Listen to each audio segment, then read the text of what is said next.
You go on. I'm all right. Just a minute's privacy.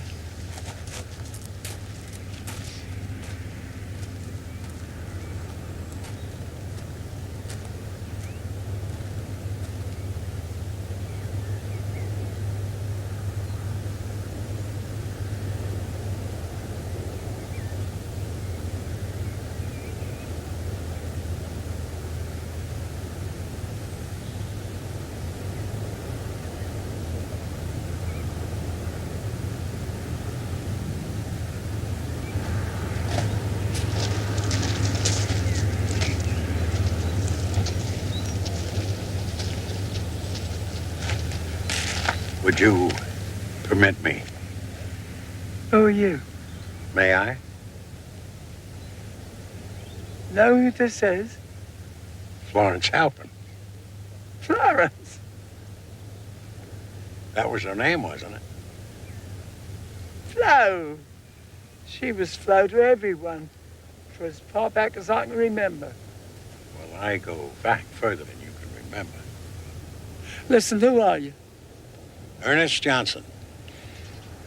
A very old friend. You are not Jewish. Is it that obvious? Have I committed a sartorial indiscretion? It's custom. No flowers at a Jewish funeral. Oh, that's rather sad. Oh, it's a time of heartbreak. Why pretend otherwise by introducing beauty? It's a point of view. Still, she loved flowers. I'd consider it a great kindness.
Mr. Halpern.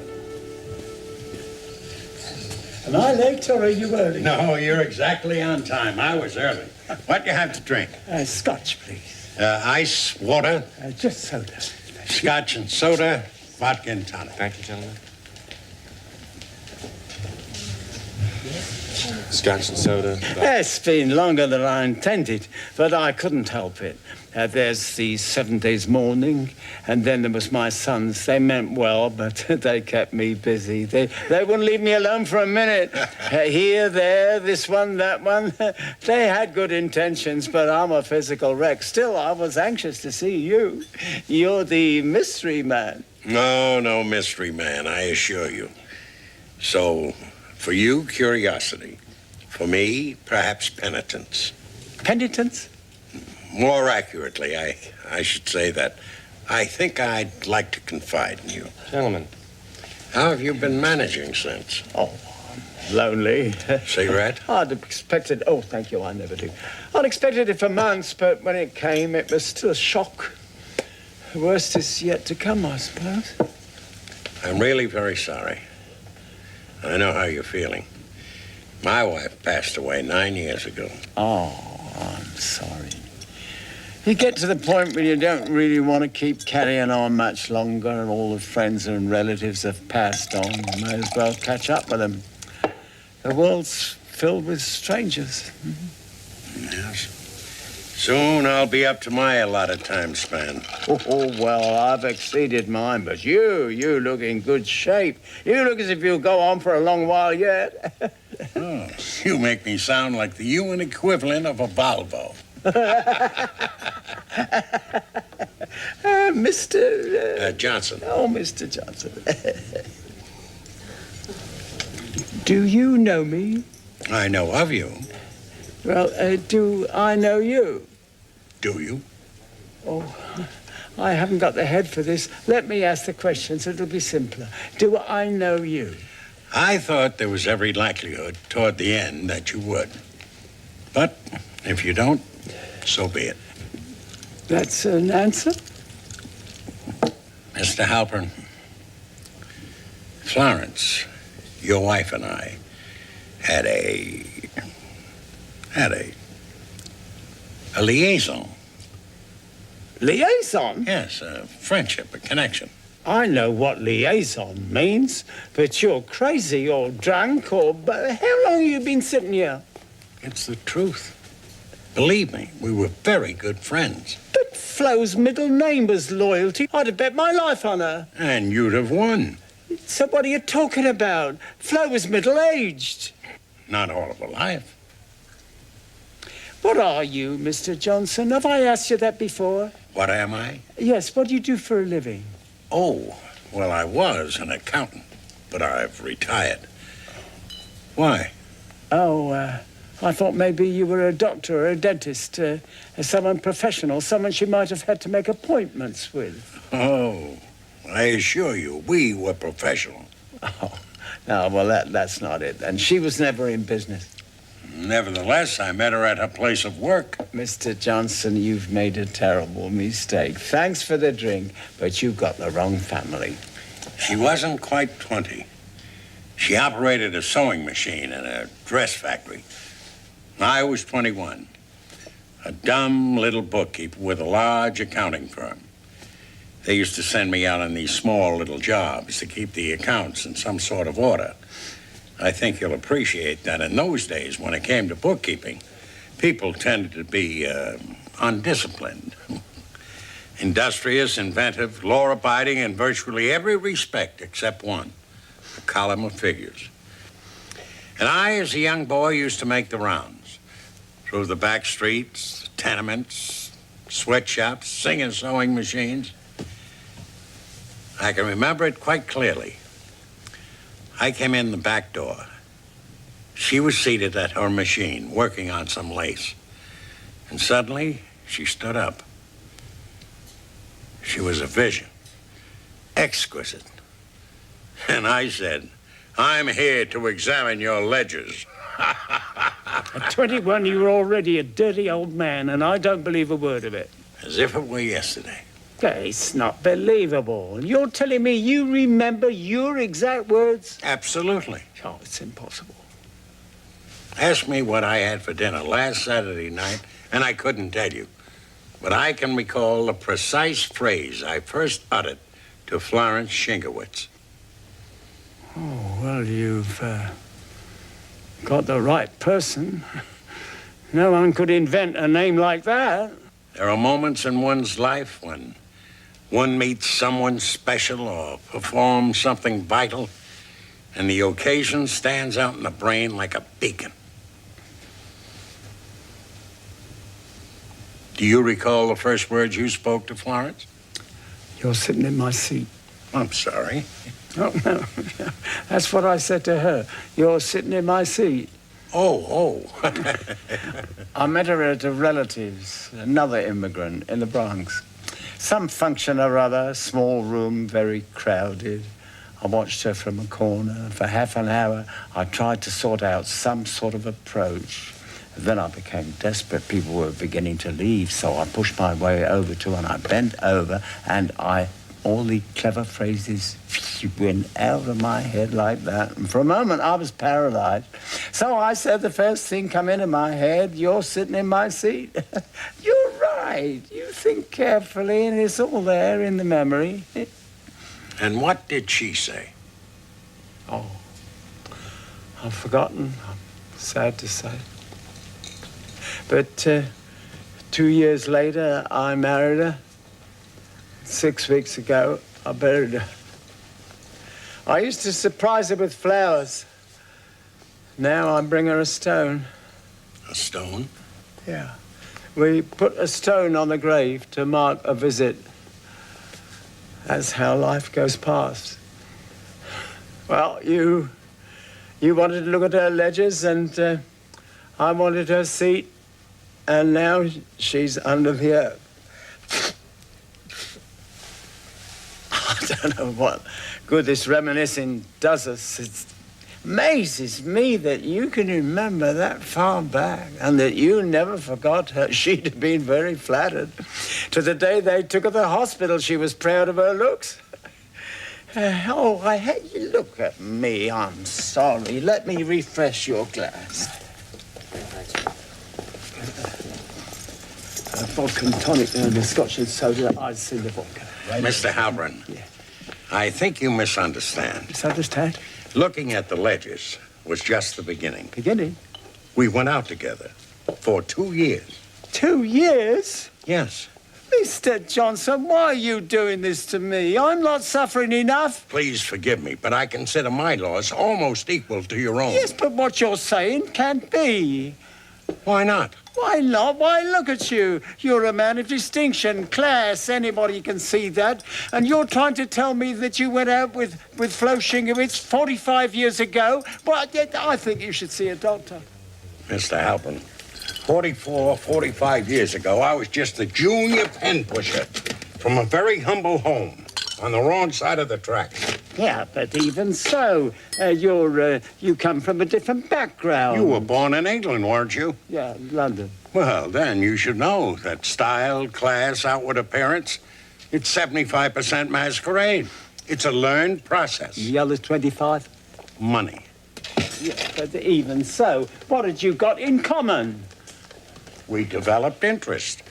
After all, we were very, very taken with one another. Taken with one another? We were very fond of each other. Hey, wait a minute. How far did this fond business go? That's a very intimate question. Intimate, is it? How intimate? I decline to answer. You'll decline nothing. Mr. Halpern, I think you should calm down. Neither of us are young men. Besides, it was nearly a half a century ago. I'm asking you, what was the relationship between you and my wife? You call yourself a gentleman, you should answer. On the contrary, gentlemen may not answer. In any case, she wasn't your wife at the time. Well, that has nothing to do with it. In those days, a woman had certain standards, certain obligations. Today, they're in and out of bed like trains in a rush hour. Florence was 24 when she married. Hardly a child bride. What did you expect? I didn't expect second-hand goods. What's more important is, why are you telling me all this? It was over 40 years ago. Why rake up the past? Why bother? I promised. You promised too. Florence. Florence? When? September. September when? Which September? September 40 years ago. You have a propensity, if I may say so, for fixing your mind on the least likely of several alternatives. It was last September. I went to see her in the hospital. Oh, you went to visit. Well, that was kind after so many years. I think you're about to grab the wrong end of the stick again. Let me get you another drink. No, let me. Young man, would you do a kindness to an old bag of bones? Would you please fetch one vodka and tonic with ice in it and one scotch and soda? Yes, sir. Thank you. Vodka and tonic on the rocks. You shouldn't Scotch and soda. denigrate yourself like that. It's bad for morale. Morale. Where am I going? Nevertheless. So, you saw her in September. It's a wonder you recognized her after so many years. Either you're being deliberately obtuse because you're unwilling to accept an unpalatable fact, or your innocence is genuine. On the other hand, you may just be trying to make it difficult for me. And I wouldn't blame you. I don't know what you're talking about. For over 40 years, Florence and I had a platonic friendship. We met regularly. I can't believe this. I can't believe I'm having this conversation. At my time of life, it's If this is causing you distress, distress. I'm not distressed, I'm angry. I'm so bloody angry, I'm lost for words. 20, 30 years ago, I'd have broken every bone in your body. You got your nerve, you know that. You bring me here, and you sit there, as cool as a cucumber, and you tell me you were my wife's lover before she even met me, and that this went on for 40 years. You knew her longer than I did, you know that? If Flo was here now, I'd murder her. Where were you when we celebrated our 40th wedding anniversary, eh? You should have been the guest of honor. You should have sat at the head table between us. You should have made the speech, proposed the toast, led her off with the anniversary waltz. You're a snake, you know that, a dirty snake. You'll be telling me next my children aren't my own. you're being utterly ridiculous. She wouldn't allow me to touch her. She was absolutely faithful. Now and then, she allowed me to kiss her on the cheek. Please believe that. Well, how often did these meetings take place? Thrice a year.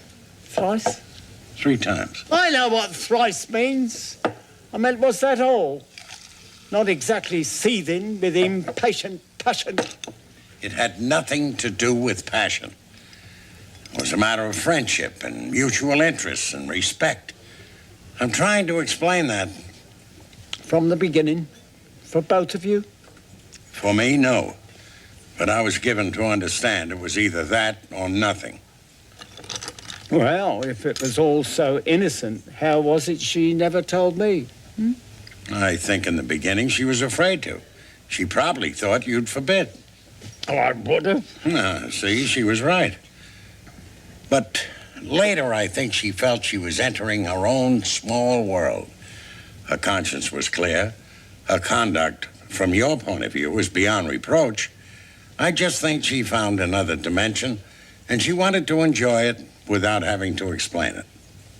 She only let you kiss her cheek, eh? Once she met you, I was completely overshadowed. Ooh, I overshadowed you. Who would believe it? Can't even tackle a crusty roll now. Age. The only enemy with whom man can never establish a peace treaty. What are you, a philosopher? These days, I find it the least exhausting of activities. If you were so fond of one another, why didn't you marry? Well, I was Catholic. My parents objected. So did hers. You're a widower now. Yes. Family? Oh, I have 2 daughters. They're living in California. Ever see them? I went out there a little while ago to see them. I stayed for 4 months. They wanted me to stay, but I'm used to it here. Young people don't understand the emotions that tie you to a place. The familiarity, the habits, the memories. So now I settle for photographs. It's hard to believe.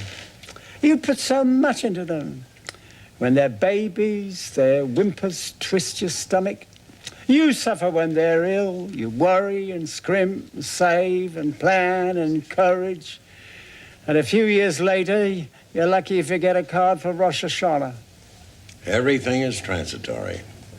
No state is constant, not human beings, not countries, not the world itself. Everything changes. Did your wife know about you and Flo? Not to begin with. I had nothing to hide, but she wouldn't understand. People don't. They think there must be something going on.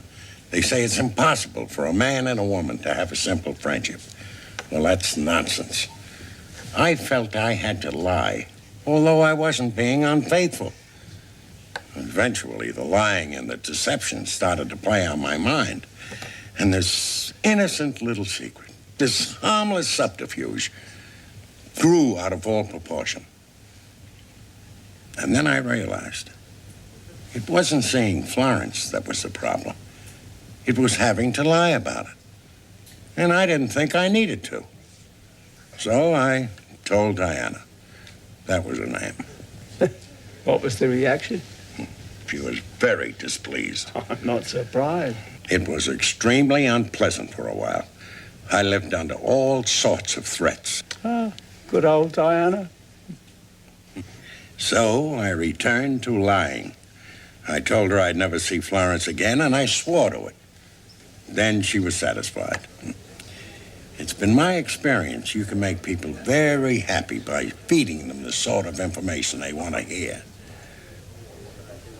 Well, all right. If there was no hanky-panky, what'd you talk about? All sorts of things. Where we had been, holiday plans. We swapped children's ailments and remedies and scholastic achievements. First children, then grandchildren. We argued over politics. Politics? You talked about politics with Flo? Certainly. Oh, that's hard to believe. Why? The only politics she was interested in was who sat next to who at a bar mitzvah, or whether such and such a person was eligible to sit at the top table. I tell you, she had no head for real politics. What you mean is she had no head for it with you. Perhaps you bullied her. She said that? No. Well, why the hell did you say it? I was surmising. What you mean is that you talked about politics and she listened. I stand by my statement. She had a point of view. Highly subjective, it's true. Pragmatic, rather conservative. What do you mean, subjective, pragmatic, conservative? She wouldn't have known what those words meant. She was just a housewife. My dear Mr. Halpern, not so loud. Just a housewife are dangerous words these days. Very funny. But I'm telling you, she had no understanding of worldly affairs. She was domesticated. A wonderful woman, marvelous mother.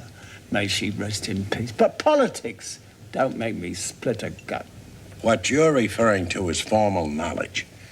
I admit Florence didn't have a complete education, but she had intuition, common sense. She had an accurate gut feeling about people. She knew what was right and what was wrong, and she wasn't afraid to say so. You got your nerve describing my own wife to me, you know that? I'm tired of arguing with you. I shouldn't be here. The whole thing's an insult. She had no right to do what she did, and I'll never forgive her. As for you, 20 years ago, you'd have felt my fist in your face. You asked me what we talked about, and I told you. If I thought it was going to make you jealous... Jealous? Who's jealous? Politics? My arse. Anything you say. Have another drink. No. No. I won't have another drink with you. You're trying to turn this into a social occasion. No? Well, she never discussed politics with me. Never. Perhaps you never encouraged her. It's not a question of encouragement. I'm saying she put on her best side for you. I accept that. Oh, you do? Of course. Florence was incapable of any kind of deceit. She was her natural self with me because I didn't see her every day. Oh, you don't. That's quite different from being with one person all the time. No matter how much you may love that one person, conversation tends to become more mundane and commonplace. And it requires a great deal of effort to widen the spectrum.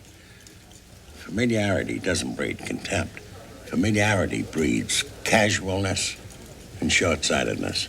You're full of fancy words and fancy ideas, you know that. You're a smart aleck. You got an answer for everything. It all fits into place with you, or so you think. You're so sharp you cut yourself, and I'll tell you something else. I don't know what Flo could ever have seen in you. You're just a pompous putz. I'm not used to being spoken to in that manner. If you were 10 years younger, I'd wipe up the floor with you. You and whose army of senior citizens? Sit down before you break your back. I'm not going to brawl with you, verbally or otherwise. That's not my purpose. Had no right to do this. You should have let it lie.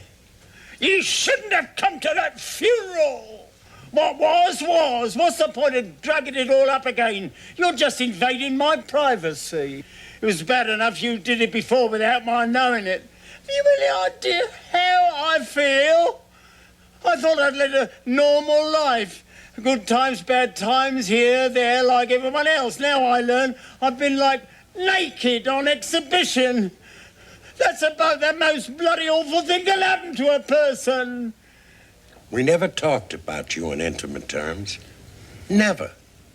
Well, you know what? I didn't say, that's for sure. If that isn't intimate, I don't know what is. I wonder what else you learnt about me. Let me ask you. Did you discuss politics with your wife? No. Why not? For the same reason you didn't. I resent it. I resent all of it. Why did she have to do it? I was a good husband. I was a good provider. Considerate. Why did she have to go off thrice a year with you? I was just a friend, Mr. Halpern. Just a friend. Can't you accept that? But you loved her. That's not friendship. I loved her a long time ago. The relationship evolved. It became the warm embers of a once great blaze. Oh, God, he's here with his words again. I know you had a good marriage. Florence often said so. She did? Yes. You asked her? Well, the subject came up from time to time. Because we had our rough patches, what marriage doesn't? Absolutely. So you must have questioned her. Not really. You know what I think? I think when Flo and I was going through our unsettled periods, you was filling her ears, trying to get her to go away with you. Am I right? In the early years, I did offer the alternative. I thought so. You're a sneak. I don't like you, you know that? I don't like you at all. Well, that's a pity, because I like you. I've grown very fond of you. The rancor and the bitterness disappeared years ago. You know, over the years, I like to think that in some small way, I contributed to your happiness. You contributed to my happiness, this I gotta hear. You see, Mr. Halpern, there are marriage guidance counselors and priests and rabbis and father confessors and psychiatrists because people need to communicate. It's a very fundamental need. We require escape valves. A man has his drink in the local bar on the way home from work. A woman, a cup of coffee with a neighbor or a friend. No matter how solid a relationship, no one person can provide all the needs of another human being. Can you accept that? Yes, I can accept it, but you're a self-righteous prig. You think because you didn't sleep with her, you're innocent. The sex is nothing. What is it? Some sort of membrane, a few moments of pleasure, all right. But secrecy is 24 hours a day. Secrecy, that's the cancer. Our relationship was not secretive.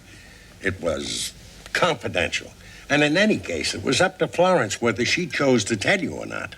You're wrong, and you're trying to ice the cake.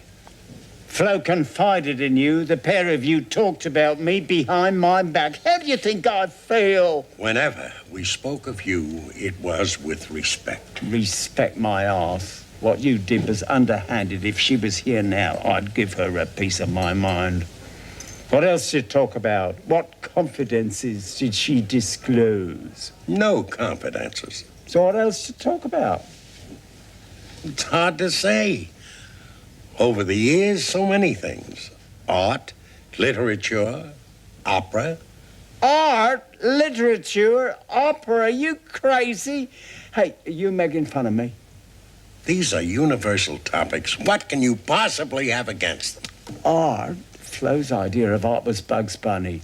Literature, she never got beyond the front page of the daily paper. Opera, she never went. It took her 3 years to learn the tune of the national anthem. You're living in a dream world.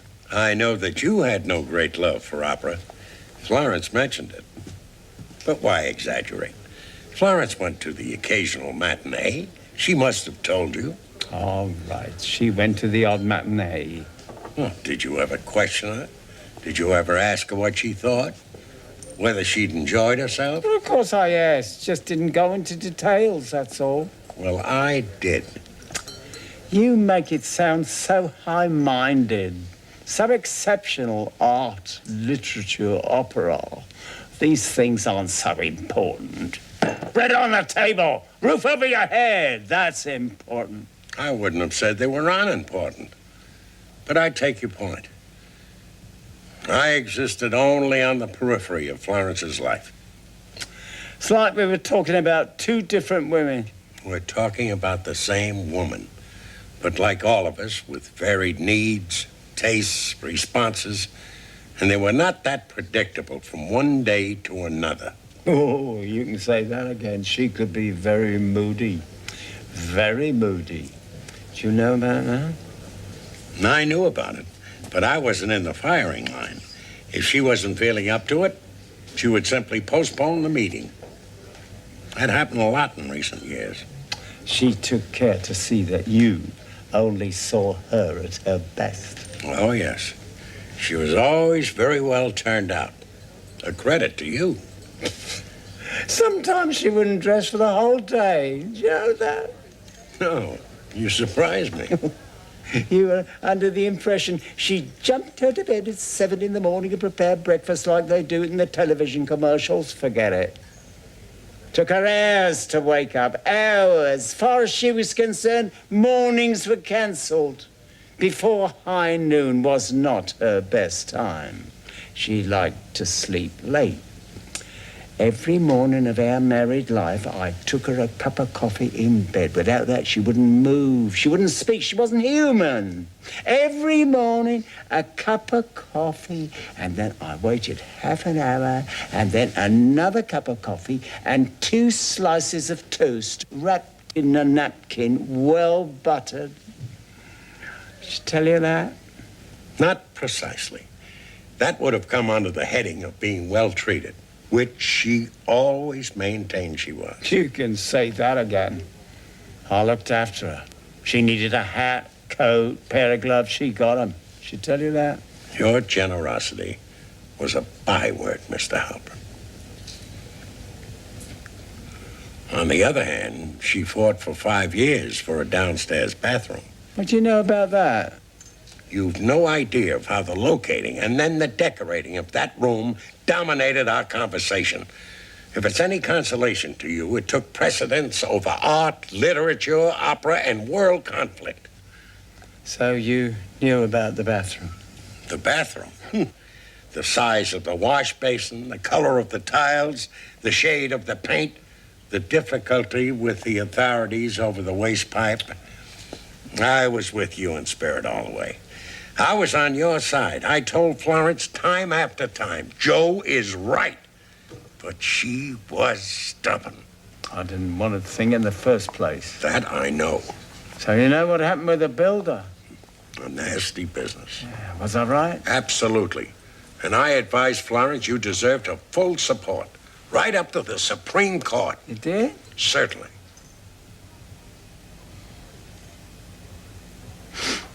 I'm not so sure I like the idea. Makes me feel uncomfortable. There's something wrong. Without my invisible support, you'd have encountered a great deal more friction and argument. And that wasn't the only occasion when... You know what? Your support irks me. You were meddling. Who asked you to stick your nose in? I wasn't sticking my nose in. I was asked my opinion, and I was entirely objective. She had no right to gossip with you about what was going on in our home. All that advising and planning and plotting. I did not plot against you. On the contrary. Why are you being so aggressive? I should have been free to manage my own affairs. Who needed you on the sidelines with your smooth talk and smart aleck advice? She was my wife. You should have left her alone. It's just beginning to hit me. All these years I was going along thinking I was somebody, respectable and respected, secure. I had a certain status in the community, though I say it myself. I thought I was a master in my own home. Now I find it wasn't like that at all. Everything's crashing around me. A lifetime's achievements. It was a wicked thing to do. You, I've got nothing to say to. But Flo, how could she live with her guilt? What guilt? She had nothing to be guilty about. If you don't think so, it just shows how twisted you are. Now I'm thinking about it, I can see certain attitudes. Certain things are now falling into place. Certain things she said. Mr. Halpern, you really are getting carried away. Are you seriously suggesting it's morally wrong to chat over commonplace, everyday trivia of domestic life? That's Yes, because you kept it secret. Oh, are adults supposed to repeat every idle item of information? You met in secret. You're a sneak, and she was a sneak. Doesn't matter what you talked about. And you're telling me that I'm living in a dream world. Do you really suppose married couples exchange confidences solely with their partners? What nonsense. And how dull. Don't you have any friends? Stacks of them. Well, there you are. Don't you confide in them? Men friends. You never found occasion to talk something over with a member of the opposite sex? No. You never shared a confidence with a lady? Who are you accusing? I'm not accusing anyone. I'm simply trying to illustrate. Because you're in no position to make accusations, you know that? You've got a lot to answer for. You're very defensive. Why? None of your business. So, you've never had a little intimate chat with a lady? I'm saying nothing. You talked only to men. You heard me. I'm saying nothing. There was never a time in your life when you felt you had to confide in a woman on a totally innocent level. You've got no right to question me. No right at all, after what you did. 40 years of prying, of meddling and interference. I'm trying to explain how normal this is. And the only aspect of it that requires apology is the clandestine nature of our meetings. But if you pause for a moment and look back... I don't have to think back. And you're the last person in the world to tell me what is normal behavior. Criticism I can take, but not from you. You're a smooth-tongued confidence trickster, and you have no business making accusations. Don't think I don't know why you're questioning me. I'm not a fool. You've treated me like an idiot for 40 years, gossiping behind my back, turning her against me, and I don't know what else. I can see certain things now. I've got the perspective. We never took you for a fool. I always thought you were a better man than I. After all, you won her. I labored with a dreadful inferiority complex for quite some time after that. And as for gossiping, we did not gossip about you. What was there to gossip about? Never mind. I'm saying nothing. What did you do, Mr. Halpern, that makes you so ashamed? So abrasive? Ashamed? You've got your nerve. You know that. You don't think I'm justified in being abrasive? A few moments ago, you said I was accusing you. What did you mean by that? I don't have to stay here and talk to you. I could leave. You could, but I hope you don't. Because I know what the truth is. The truth is you loved her as a young man and you carried on loving her right up to the day she died. My dear Mr. Halpern. Don't dear Mr. Halpern me. Why else would you see her year after year? Why else would you go to the funeral? Why else would you bring me here just to torture me? May have been platonic in the physical sense, but in the heart, the love was always there. That's the truth, isn't it? And for her, we each had a small corner. Just a small corner. I'll need another drink. Here, let me get I'll be quiet. I'm sick of the sound of your voice. Same again. Very good, sir. Now wait. Forget it. As you say, sir.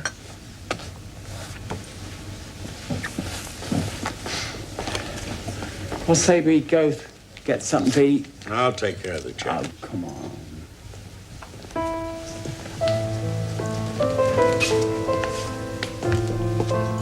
Thank you, madam. Sir. Table for two? For two, sir. Just 1 second, I'll check.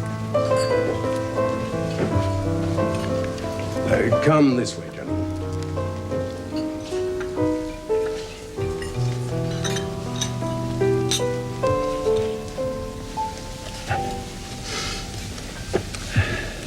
Oh, never mind all the talk about the art and the smart and where we put the toilet. I want to know what discussions you and Flo had about me. We had no discussions. I'd inquire about your health. Florence would ask after Diana's. Of course, she never knew her, never met her, but just out of politeness. She never come to you with tales, complaints. What sort of tales? That's what I'm asking you. Let me think.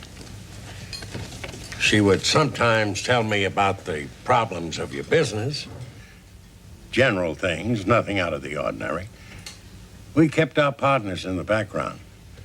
I suppose that was deliberate. What problems of business? Flo wasn't interested in my business. I don't think you need blame her for that. Making cardboard boxes is not the subject that would interest many women, nor, if I may say so, many men either. Your wife thought very highly of you. She had great respect for you. Not that she regarded you as a saint, but she would often remark how kind you were. Spontaneous, sociable, warm, considerate. At one time or another, she used all those words. She used to say you had a hasty temper, but that it blew over quickly like a summer storm. Joe had another one of his summer storms the other day, she used to say. I fancy she regarded your outburst with a great deal of affection. And that would be the extent of it.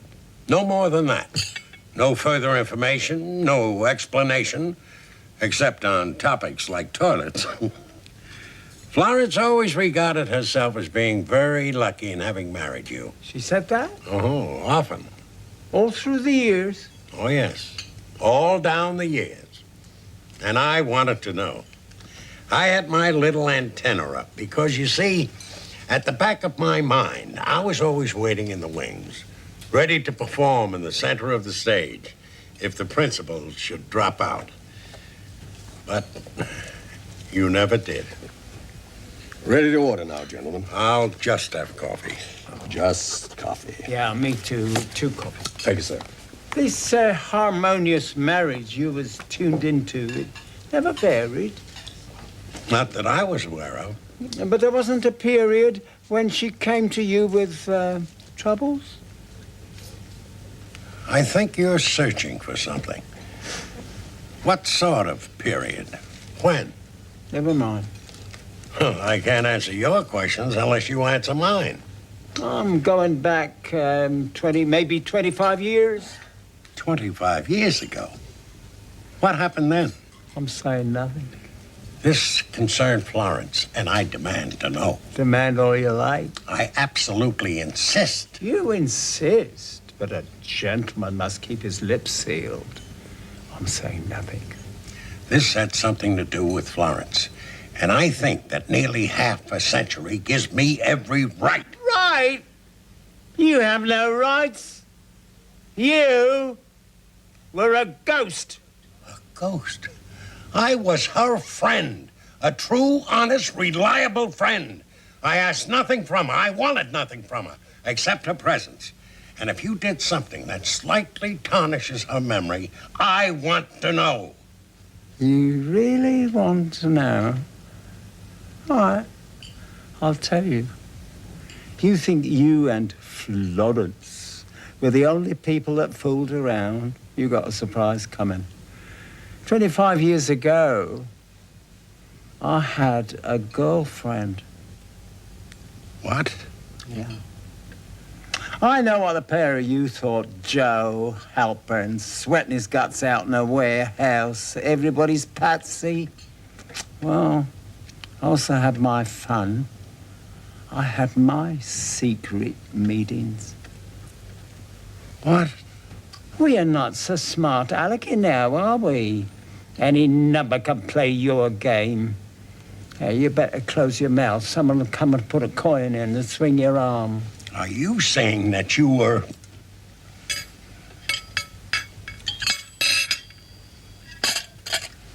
unfaithful? You think I've been a...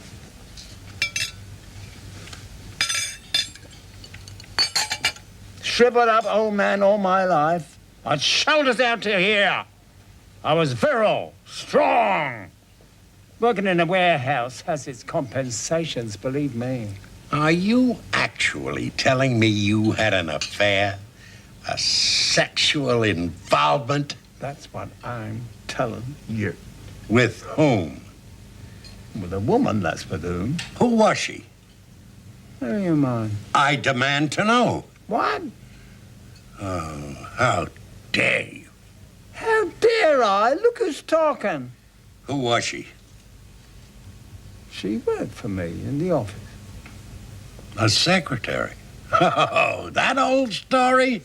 What was her name? Name? Yes, her name. What difference does it make? I want to know. Margaret Atkinson. Was she married? Who can remember? Thank you. Thank you. Was she married? Answer me. Separated. How old was she? What did she look like? Who the hell do you think you're questioning? How long did this sordid episode last? Not as long as you carried on, but long enough. How long? 4 years. 4 years? And sometimes we did it thrice a week. Where? What? Where? In the warehouse. On folded cardboard boxes. On cardboard boxes? You two-faced bastard.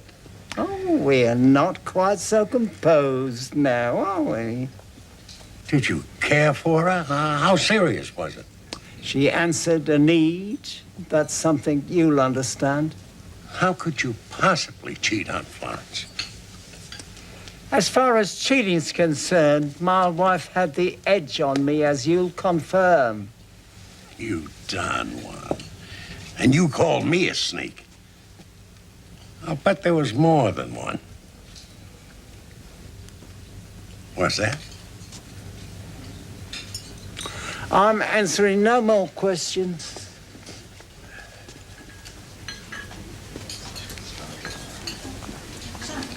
How could you be unfaithful to Florence? It's outrageous. She idolized you, you hypocritical bastard. Now, you should take it easy. You're not a young man. You're not even a middle-aged man. You get too excited and you'll have a heart attack. Now, how's that going to look on the death certificate? Heart attack caused jealousy at your age. Why, it's embarrassing. What will your daughters think? I ought to kick you right in the ass. You try it and I'll twist your foot off. Yeah, I'm going to have to ask you two gentlemen to lower your voices. You're disturbing the other customers. He apologizes. Give me the check. Yeah, you give him the check. You. I was never so humiliated. You humiliated me for more than 40 years. Well, it wasn't intentional. It's the way you chose to interpret it. I know what I feel. And I know how honest Florence was. She was pure. It's painful for me to think that you behaved in the way that you did. You only saw her in one way, in the best possible circumstances. She come and sat in your spotlight like an actress, all dressed up, made up for the part, hair done, centre of attention. But she had her faults, believe you me. You know, when she thought I'd gone out, she used Don't tell me. I don't want to hear it. No, I don't suppose you do. Did you ever contemplate leaving her? No. When it come right down to it, no. You were her confidant, her confessor. Did she ever suspect? If she did, she said nothing to me. Well, what she didn't know didn't hurt her, did it? No. That's a big relief. Where did you two used to meet? In a restaurant. Different restaurants or the same one? For the last 23 years, the same one. Where? No, I wouldn't want to say. Don't you think the time for secrecy's over? The years are running out. Sorrento's. Just off the park. We got to know the manager well, and he would keep a table for us in the corner by the window. It got so we never ordered from the menu. He would suggest something, and we'd leave it to him. It saved making decisions. Will you go there? To Sorrento's? To see where we met? I might. You and I, we should meet again. Why? And we both love the same woman. You are my link to her, as I am yours. Next Tuesday, at 1. Was Tuesdays, was it? Invariably. Gentlemen. I've got it. Don't think I've forgiven you. May as well know that. I'll never forgive you.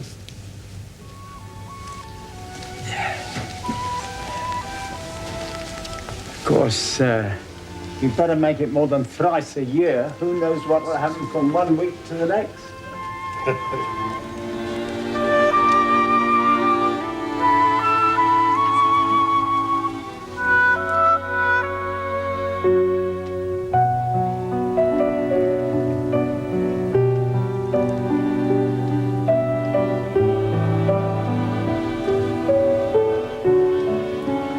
She loved flowers.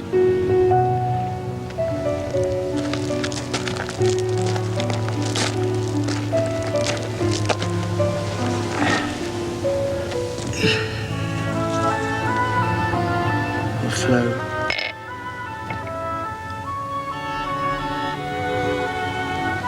I will see her.